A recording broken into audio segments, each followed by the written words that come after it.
Hello guys. तो आज हम लोग ट्रेनिंग मैथोलॉजी जो हमारा एक सब्जेक्ट है CITS के अंदर टीचिंग प्रैक्टिस के लिए, आज हम लोग उसके MCQs करेंगे जो भारत स्किल पे अवेलेबल है। और ये MCQ या ये जो क्वेश्चंस है ये ओनली CITS के लिए नहीं, आपको कई एग्जाम्स में टीचिंग मैथोलॉजी पे क्वेश्चंस पूछे जाते हैं। टीचिंग से रिलेटेड कहीं भी जो एग्ज़ाम होता है उसमें क्वेश्चंस पूछे जाते हैं, तो उन्हीं के लिए ये क्वेश्चंस है, ये सभी जगह इंपॉर्टेंट रहने वाले हैं। तो आज हम स्टार्ट करते हैं ट्रेनिंग मैथोलॉजी का कुछ क्वेश्चंस। फर्स्ट क्वेश्चंस बोल रहा है NSD इस national skill development corporation NSDC of India was established in. NSDC के एक तो आपको फुल फॉर्म ध्यान रखनी है। NSDC की फुल फॉर्म है नेशनल स्किल डेवलपमेंट कॉरपोरेशन। ये फुल फॉर्म भी कई बार पूछ सकता है। और इसका कौन से सन में इसकी स्थापना हुई थी ये भी पूछा जाता है क्वेश्चन। तो NSDC की स्थापना कब हुई है? 2008 में। तो इसका सही आंसर होगा आपका 2008। नेक्स्ट क्वेश्चन पे हम लोग आते हैं। नेक्स्ट क्वेश्चन बता रहा है कि information are stored inside the brain recalling some information from the brain due to action of a certain stimulus is a called. मतलब हम लोग को इन्फॉर्मेशन है जो स्टोर कर रखी है ब्रेन में, मतलब हम लोग जो भी चीज़ें याद करते हैं उसके लिए बोल रहा है। तो जब हमने कोई चीज़ याद की है और उसको कुछ समय बाद रिकॉल करते हैं, वापस पुनः स्मरण करते हैं, याद करते हैं, तो इस प्रोसेस को क्या कहा जाता है? सूचनाएं मस्तिष्क के अंदर संग्रहित रहती है और एक निश्चित उद्दीपन क्रिया के कारण मस्तिष्क में कुछ जानकारी पुनः कॉल की जाती है या पुनः याद की जाती है, तो उसको क्या बोलते हैं? तो देखो इसका आपको आंसर ऐसे ही मिल रहा है कि जब हमने जो याद किया है उसको हम लोग क्या कर रहे हैं? रिकॉल कर रहे हैं। रिकॉल कर रहे हैं तो इसका मतलब हम उसको क्या करेंगे? पुनः स्मरण करेंगे। तो इसका सही आंसर होगा पुनः स्मरण या रिकलेक्शंस कहेंगे इसको हम लोग। ये ध्यान रखना कि जो रिटेंशन होता है वो होता है कि आपके पहले से जो बना हुआ है, बचा हुआ है, उसके लिए एबिलिटी, योग्यता। और इमेजिनेशन, कल्पना, तो कल्पना भी नहीं होगा, तो इसको बोलेंगे रिकलेक्शन। जो हमारे दिमाग में पहले से याद किया हुआ है उसको वापस याद करना या ज़रूरत के समय दिमाग में लेके आना, उसको कहते हैं रिकलेक्शंस। नेक्स्ट क्वेश्चन पूछा है BF Skinner theory of learning through the consequence of our behaviour is called. BF Skinner ने जो थ्योरी दी है ऑफ लर्निंग के लिए जो थ्योरी दी है उसका कंसिक्वेंस मतलब परिणाम क्या रहेगा, उस परिणाम के बिहेवियर को क्या बोलते हैं? मतलब इसका कहने का अर्थ है कि BF स्किनर ने बोला जो हम हमारे व्यवहार के कारण सीखते हैं, हमारे आसपास के व्यवहार के कारण हम कई चीज़ें सीख जाते हैं जो हम कहीं बुक्स वगैरह में नहीं पढ़ते हैं, तो उनके कारण जो हमें चीज़ें सीखते हैं उनको क्या बोलते हैं? तो उनको बोलते हैं ऑपरेंट कंडीशनिंग। उनको बोलते हैं ऑपरेंट कंडीशनिंग। मतलब ऑपरेंट का मतलब हम लोग जिस चीज़ को कर रहे हैं, तो हमारे आसपास के एनवायरनमेंट में, जैसे हम लोग नहीं बोलते अच्छी संगति के साथ रहेंगे तो अच्छे काम सीखेंगे, बुरे लोगों के साथ रहेंगे तो बुरे सीखेंगे, तो वैसे ऑपरेंट कंडीशनिंग, जैसा हम ऑपरेट कर रहे हैं, कार्यवाहक जैसा हम कार्य कर रहे हैं वैसा सीखते हैं। तो BF स्किनर ने जो थ्योरी है कंसिक्वेंस की बिहेवियर इज कॉल्ड, मतलब हम काम को करके हमारे व्यवहार को आसपास के परिणामों के माध्यम से जो सीख रहे हैं उसे क्या बोलते हैं? Operant conditioning. नेक्स्ट क्वेश्चन है According to Mosley hierarchy of needs of theory, the needs are classified into level। ये बोल रहा है जो मॉस्ले ने नीड ऑफ थ्योरी दी है, मतलब आवश्यकताओं के लिए जो थ्योरी दी है उसको कितने भागों में क्लासिफाइड किया गया है? तो इसको कितने भागों में किया गया? 5 भागों में। हम थोड़ा सा इसका डिटेल से देखते हैं क्योंकि काफ़ी इंपॉर्टेंट रहता है। तो मास्लो ने जो ये नीड्स ऑफ थ्योरी दी है ये कितने भागों में बांटी गई है? 5 भागों में बांटी गई है। कौन कौन से 5 भाग होते हैं? बेसिकली ये होता है, एक पहला होता है साइकोलॉजिकल नीड, जो हम लोग को ज़रूरत पड़ती है, मतलब कि हमारा माइंड सेट है या हमारे को इसके बिना काम नहीं चल रहा है, तो इसको हम लोग ने बोल दिया साइकोलॉजिकल नीड में। साइकोलॉजिकल नीड हमारा फर्स्ट हो गया साइकोलॉजिकल नीड का। अब नेक्स्ट देखते हैं, साइकोलॉजिकल नीड हो गया। सेकंड हो गया कि साइकोलॉजिकल नीड में आप ये समझ सकते हो खाना, फूड, वाटर या जो भी ज़रूरत का सामान होता है, जैसे वार्मथ, रेस्ट, उत्साह होना किसी चीज़ के लिए, या फिर हम ये कह सकते हैं रेस्ट चाहिए हमारे शरीर को, जो बेसिक नीड्स है, ये वाली सारी चीज़ें आ गई साइकोलॉजिकल नीड में। फर्स्ट तो ये चाहिए। उसके बाद हमें चाहिए रहती है सेफ्टी नीड, कि हमें सुरक्षा की भी उतनी ही आवश्यकता होती है। तो नेक्स्ट हो जाता है जो सेकंड पार्ट आ गया वो आपका आ गया सेफ्टी नीड के अंदर। उसके बाद में नेक्स्ट आ जाता है सिक्योरिटी, सेफ्टी, ये सब इसमें आ जाएंगे। फिर आ जाता है बिलोंगिंगनेस, लव, नीड। अब हमें उसके बाद में किसकी ज़रूरत पड़ती है? प्यार की, कि हम लोग किसी के सिंपैथी मिलती है, प्यार मिलता है तो हमें अच्छा लगता है। ये आ जाती है बिलोंगिंगनेस एंड लव नीड, जो लव नीड वगैरह रहती है ये उसको हम कह सकते हैं। तीसरा पार्ट ये हो गया उसका। एंड फोर्थ पार्ट हो गया स्टीम वार्म, मतलब स्टीम की नीड होती है, उत्साह की नीड, सम्मान की नीड होती है। हम लोग को हम नहीं सोचते कि इसको इतना सम्मान मिल रहा है, हमें मिलता तो हम इतना काम कर लेते। तो स्टीम नीड्स होती है, हर एक इंसान को एक सम्मान मिलता है तो उसमें काम करने की कैपेसिटी बढ़ जाती है, तो स्टीम नीड्स हो गई। एंड नेक्स्ट कह सकते हैं सेल्फ कंसेप्चुलेशन की, मतलब हम अपने लेवल पे जो आगे बढ़ सकते हैं तो उसको बोल सकते हैं सेल्फ एक्चुअलाइजेशन। सेल्फ एक्चुअलाइजेशन से हम अकेला कोई इंसान कोई काम को अचीव कर रहा है तो ये हो जाती है सेल्फ एक्चुअलाइजेशंस की।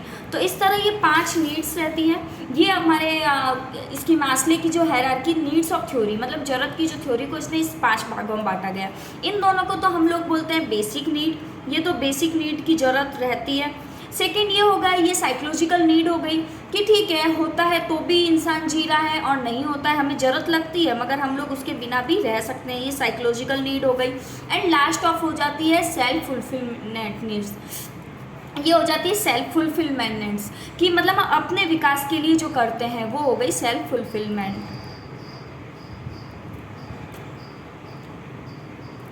अब देखो पहले हम लोग को खाना पानी चाहिएगा तो फर्स्ट तो ये हो गई साइकोलॉजिकल नीड, उसके बाद खाना पानी जरूरत बेसिक जरूरत मिलती है, हमें सेफ्टी की जरूरत पड़ेगी तो सेकंड हो गई सेफ्टी नीड। थर्ड हो जाती है बिलोंगिंगनेस लव, जब हमारे पास ज़रूरत रह जाती है उसके बाद हमें प्यार अपनेपन इनकी ज़रूरत पड़ती है। उसके बाद उत्साह की ज़रूरत पड़ती है, हाँ भाई हम किसी काम को कर सकते हैं या हमें ये ताकत है। उसके बाद एक्चुअलाइजेशन, मतलब खुद पे achieving ones of full potential, मतलब किसी एक के कारण कुछ अचीव करना। तो ये 1 2 3 4 5 ये 5 भागों में हमारे मास्ले ने हायरार्की ऑफ नीड्स को डिवाइड कर दिया है। तो हायरार्की ऑफ नीड्स को कितने भागों में डिवाइड किया गया है? 5 भागों में। मैंने आपको डिटेल में भी बता दिया है तो आपके यूजफुल रहेगा। नेक्स्ट क्वेश्चन है while analysing the syllabus jobs और experience by which skill can be acquired and developed is related to. तो जब हम लोग क्या कर रहे हैं, एनालाइज कर रहे हैं किसी सिलेबस को, जॉब पे जो हम काम कर रहे हैं, एक्सपीरियंस के द्वारा हम जो एक्वायर्ड करते हैं डेवलपमेंट्स को, नीड को, तो ये किसके लिए, ये इसको क्या बोल सकते हैं? तो इसको किस में बांटेंगे? डूइंग में, नॉलेज नोइंग में या फिर बीइंग में? तो इसको बांटेंगे हम लोग डूइंग में। ये क्या कहना चाह रहा है कि हम किसी सिलेबस को एनालाइज करके जॉब या एक्सपीरियंस को कर हम किसी नॉलेज को एक्वायर करते हैं तो उसको क्या बोलेंगे? डूइंग बोलेंगे।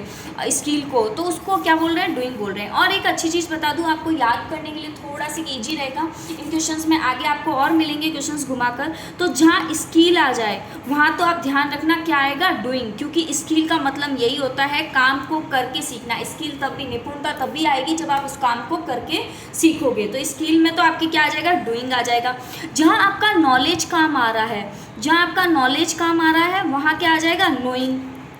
क्वेश्चन में कहीं भी आपको नॉलेज मिले तो वहाँ पे आप नोइंग का यूज करोगे।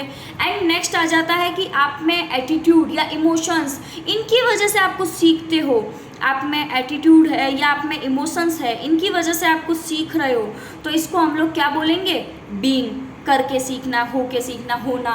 तो ये चीज़ें ध्यान रखना। तो हमारे इस क्वेश्चंस में क्या आ रहा है कि which skill can be acquired and develop. तो स्किल कौन सी एक्वायर्ड की गई है? तो इसके लिए आ जाएगा हम लोग ने डूइंग, काम कर सीखा है, इसके लिए डूइंग हो गया। Next question, how many reference methods are used to for analysing the syllabus और कोर्स कंटेंट। कितनी तरीके से हम लोग पाठ्यक्रम या सामग्री का विश्लेषण करने के लिए कितनी विधियों का यूज कर सकते हैं? तो 2 विधियों का यूज कर सकते हैं हम लोग सिलेबस को एनालाइज करने के लिए या कोर्स कंटेंट को एनालाइज करने के लिए। नेक्स्ट क्वेश्चन क्या है? With reference A related information A motor car driver all the driving techniques. एक ये पूछ रहा है रेफरेंस के लिए, रेफरेंस रिलेटेड इन्फॉर्मेशन, रेफरेंस बताना है। तो ये बोल रहा है कि अगर ये कोई मोटर कार ड्राइवर है, कौन है? ड्राइवर खुद है, तो ऑल द ड्राइविंग टेक्निक्स, क्या एक ड्राइवर को सारी ड्राइविंग टेक्निक्स पता होनी चाहिए? बिल्कुल पता होनी चाहिए, वरना वो ढंग से ड्राइविंग नहीं कर सकेगा। तो इसका सही आंसर होगा मस्ट नो, उसको ड्राइविंग टेक्निक पता होनी चाहिए, मस्ट नो, उसको पता होनी चाहिए। नेक्स्ट क्वेश्चन, द टीचर, हम लोग ने यहाँ शुड नो क्यों नहीं लगा कि हो भी सकता है नहीं भी हो सकता है, तो वो एक अच्छा ड्राइवर नहीं बन पाएगा। मस्ट मीन्स चाहिए ही चाहिए, इसके लिए हम लोग ने मस्ट नो लगाया है। The teacher and the distance learning programme of DGT is now as the, तो जहाँ टीचर एंड पे मतलब जहाँ डीजीटी के द्वारा आपको पता होनी चाहिए डिस्टेंस लर्निंग काफ़ी प्रोग्राम चलाए जाते हैं काफ़ी लाइनिंग्स में, मतलब आप दूर बैठे घर पे बैठे हुए काफ़ी चीज़ें पढ़ सकते हो या काफ़ी काम सीख सकते हो। तो वहाँ पे जो टीचर का एंड है, मतलब जो आपको पढ़ा रहा है, जो नॉलेज दे रहा है, उसके एंड को आप क्या बोलोगे? तो उसके एंड को बोलते हैं स्टूडियो। उसके एंड को क्या बोलते हैं? स्टूडियो। जैसे मैं एक एग्जांपल ले रही हूँ कि मैं आपको पढ़ा रही हूँ तो मैं अपने स्टूडियो से ये वीडियो शूट कर रही हूँ, कोई और आपकी क्लास ले रहा है, एक आप क्लास में जाके पढ़ रहे हो तो वो आपका क्लासरूम हो गया, मगर कोई ऑनलाइन क्लासेस ले रहा है तो वो जो पढ़ाने वाला है वो अपने स्टूडियो पे शूट कर रहा है। तो ये टीचर एंड वाला क्या हो जाएगा कि टीचर एंड जहाँ से आपकी डीजीटी की ऑनलाइन क्लासेस कंडक्ट कर रहा है उसको हम लोग क्या बोल सकते हैं? स्टूडियो बोल सकते हैं।